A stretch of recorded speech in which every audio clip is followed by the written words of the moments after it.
sweat top and every sort of ragamuffin thing. And I made a few teams in the 80s, and I just never wanted to wear the sweats. The warm up. I didn't want to draw attention to myself. So there was one fencer who made the 88 Olympic team, David Littell, and he used to wear it all the time. He says, I have the opposite attitude. I want people to look at me and be afraid of me. I gotta tell you, I am more intimidated by a fencer who has those old, worn-out whites that look like they've been through a lot. That usually stresses me out a little bit more than the fresh and shiny. Oh, we have. There's no replay. No replay. But wait, hold it. No replay, but if you want a second opinion, we're here. Were we watching? No. Right, so we've got no second opinion. We were talking about clothes. We got no replay. We got no second opinion. We've got two guys going at it. Hanson, Chen, and Mark Gulchin. Going at it very hard.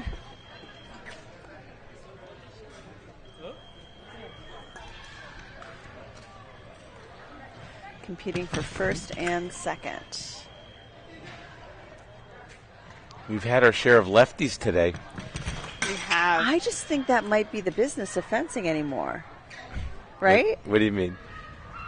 I feel like lefties go to fencing now. We do see a lot. Yeah. I mean, when you as a lefty, I mean, I'm not a lefty, so I don't think about this, but when you are... I wouldn't have called that a line, no. Neither would I. No. Yeah. Oh, well, but she didn't call it a line. She didn't. No. Yeah. She didn't come for a second opinion either. Well, Yeah. if she had, I would have said I agree with her. She's actually, the referee is from the same college as me. We fenced for the same team. Ah. What's her name? Rebecca Kahn. Okay. Dog fight we got going on here. Interesting when you have a battle of clubmates, teammates. I like to be out there yelling and screaming and causing chaos and everything. But when you fence a teammate, you sort of don't do that. You know, it's a... You can't really. You're not supposed to be. It's bad form. Well, I had a philosophy on the fencing strip. My teammates were my enemy, and afterwards they were my friend. But you know, two of us are going to get on the strip. One of us is going to be the winner. It might as well be me. So yeah, but it's awkward. It's definitely awkward. I mean, there's a double challenge when you get to that international level because the team event's oftentimes the next day. Right, then you got to be best friends with the people that yesterday you were like, you got 24 hours to get over it, less than. Right. That is correct. Okay. Found the blade there. Nice. That was a nice one.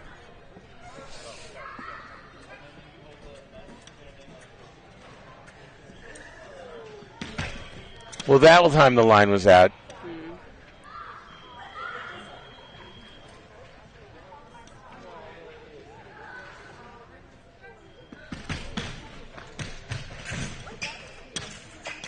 Oh.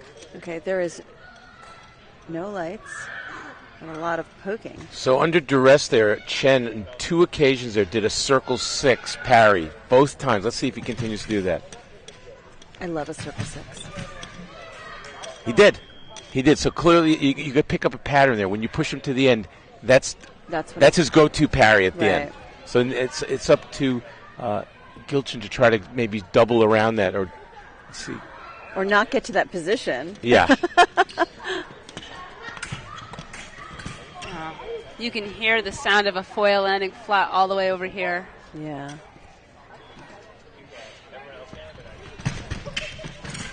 Oh. It's good stuff. Yeah. Good attack and good defense. He was able to parry. It looked like he was going to get hit. We are not seeing anyone not engaging here. Okay, so we've got USA pants over here, but if you look at the arm of Mr. Chen, it's loaded with badges. He's going to run out of room. Yeah, or needs a longer arm. So he's got his own formidableness, formidable arm situation.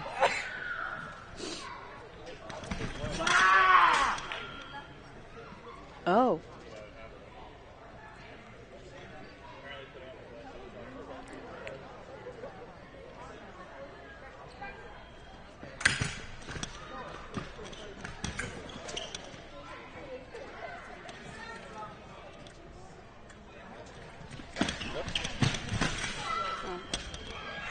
some foil fencers like to play at a bit closer distance than some saber. That was my best ever.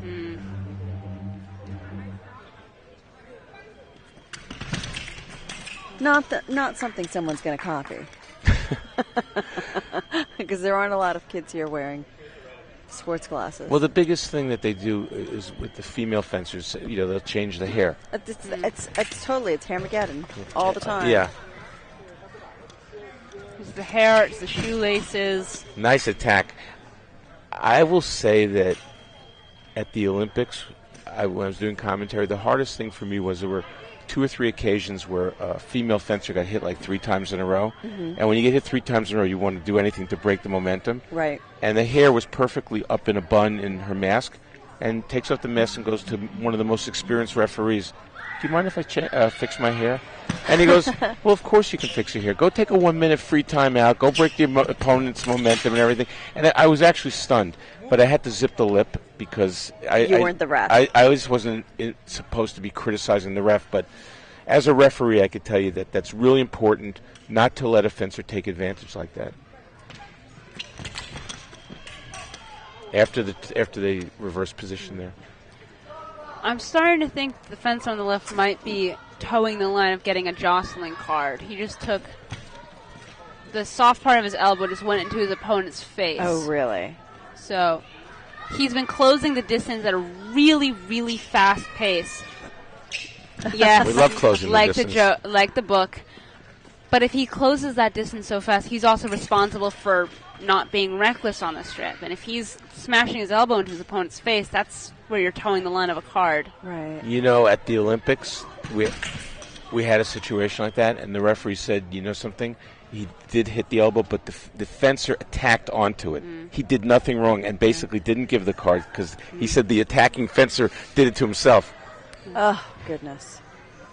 That doesn't feel right. Really? I think the general rule of thumb is that whoever is attacking has the responsibility to be responsible with the closing of the distance. So if you're on the attack and you go sprinting at him and the distance closes, it's kind of on you. By the way, prior to that action, Chen hit an amazing riposte to the back. His 4th touch was a beauty. Straightforward.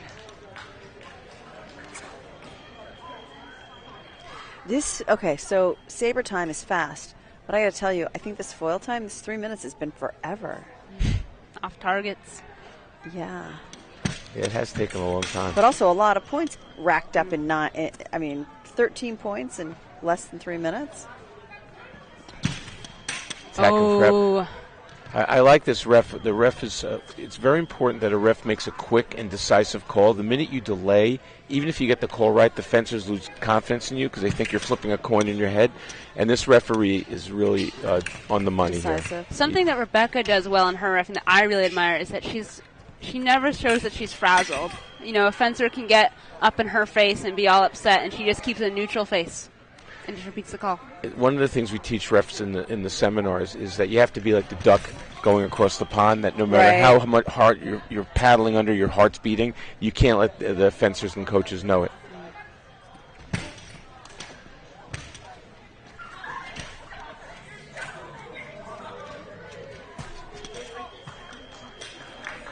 This is getting to be it still could be a close one.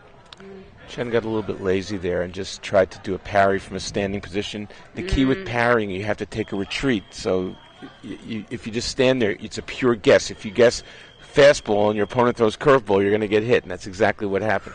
Chen's been letting Mark Gulchin do a lot of the distance decisions in this bout, which I think he's going to have to make an adjustment on that going in. But also at the same time, that's making Gulchin exhausted because he's spending so much more time moving around.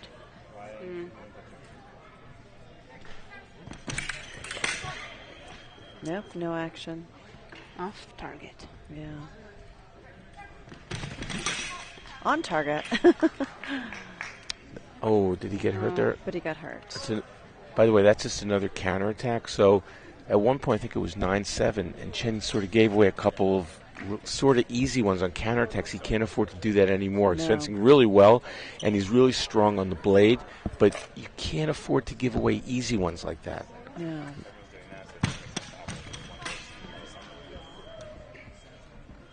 Okay.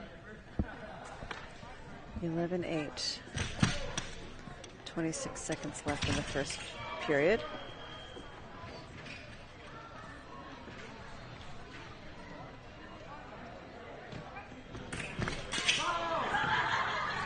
On the blade again, beat attack, power, riposte, whatever. Chen took the blade where he's really strong. It is about. No. Oh. That's a riposte, yeah. Wow. That's a riposte. No, that was no argument there. I'm not even sure, what he was thinking, because he attacked straight and Chen found the blade, made the riposte. 3-0 roll.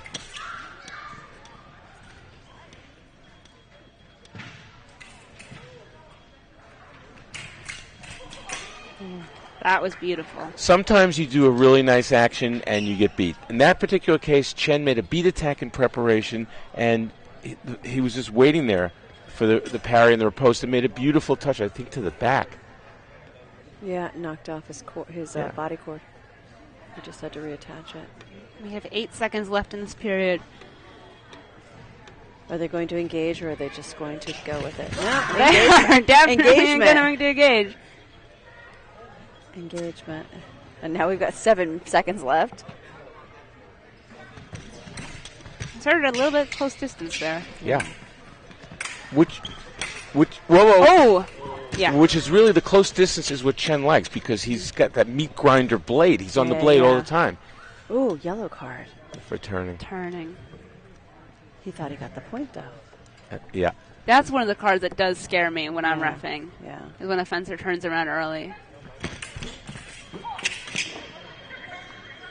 Advantage, because they knew my game inside out. It's an equalizer. Mm-hmm.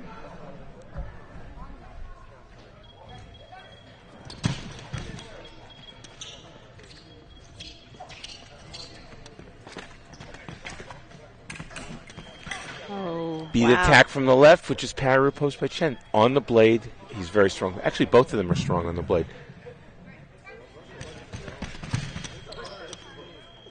I think that's very signature of the club they fence at, though. I feel like a lot of Gukowski How do I say that? You got it, Gukowski. Gukowski fencers. I feel like whenever I watch them fence, they seem like they have a very strong understanding of when to engage with the blade. Well, Gutkovsky should be proud of these two fencers. He's got a lot of good fencers. I referee a lot of New Jersey, Northern Jersey high schools, and you see that GFA patch all the time on the foil squads. Yeah, these guys are giving us a show, that's for sure. So Chen climbed all the way back up from 11-7, now it's 12-12. It's the next touch. If you don't get over the hump, he's never going to get over the hump. This is the one. Oh. Oh. He's not over the hump. It's not over yet, but I find a lot of times fencers climb the hill. They think the tying touch is the big one, and they take a break. It's the one to get over. Oh, she just did something really excellent as a referee. He, after the light, he went and he touched his guard, and then he asked her to go test, and she refused because he messed with his weapon. He touched the weapon with his hands before he asked for the test. And see, by the way, that was a straight attack. So 12-12, he didn't get over the hump, and look what happens, 14-12. I don't agree with the referee on that because the issue is not whether you touch the guard. The issue is whether you could materially affect the blade, which by touching the guard you won't do. So she had every right to allow that test there, and there it is. And there it is. Yeah. That was very dramatic. What did I say, 12-12? It points to the camera.